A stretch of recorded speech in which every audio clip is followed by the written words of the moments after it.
To my immediate left right now is a couple, I think, being shown the house that Leonard and Jeannie used to live in together. The little greenhouse. I think if I film it right there, I don't want to film the people that are looking at the house because Mrgrrr tries to be a good neighbor. And what kind of message am I sending if I'm filming the people that are considering buying the house next to me? But they were just checking out the garage of Leonard and Jeannie's home, and well, there's the garage of Mr. and Mrs. Gurr. And not too long ago, I talked to Officer Joe about how lately there's been a string of crimes going on in Neenah where people apparently are sneaking into garages and stealing stuff.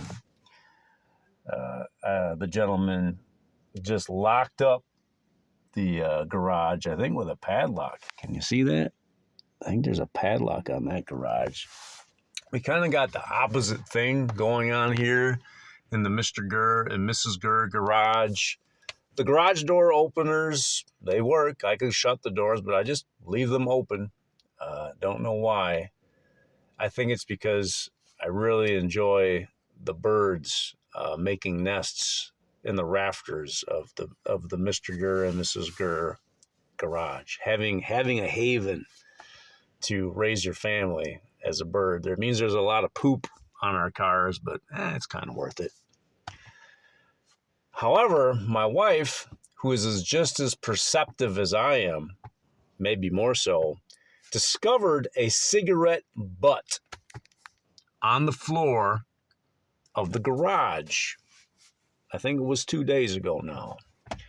And I looked at that cigarette butt thoroughly. It didn't look like it was recently used. It didn't have the smell of tobacco and it looked like a really, really, really old cigarette butt. So there's a chance that it just kind of fell out of Stinky Truck when I was moving and opening doors or whatever, whatnot.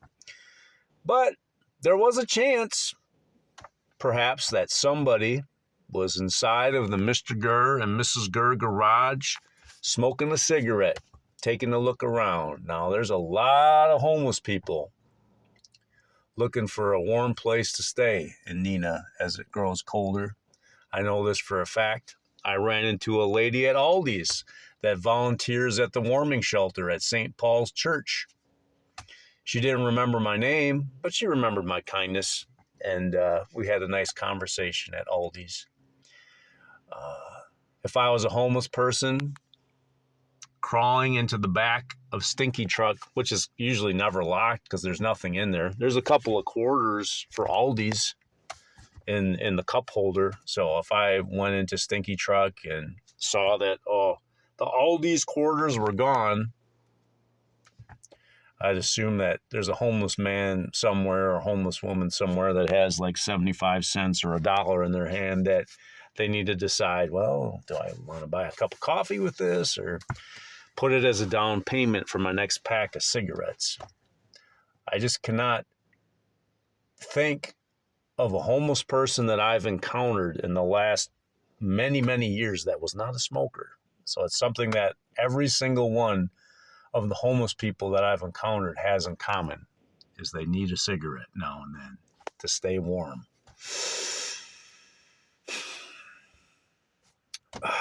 But back to my brother's garage, he has a refrigerator in his garage, and it's full of soda. And I've been working very, very, very hard on Godmaker. So he said, hey, take this with you for when we're gaming tonight. And that means a lot. Like, I have tried a lot of different flavors of Dr. Pepper in my career. So today is the day Mrgrrr puts Blackberry Dr. Pepper in his face. And that's going to be a great, great day. I don't have a refrigerator in my garage. I have not a whole lot of stuff of value. The most valuable thing that my wife and I agree on is Gabe's special needs bike. Like, anytime you make anything for a severely autistic child, the price of things goes up crazy. I think Stinky Truck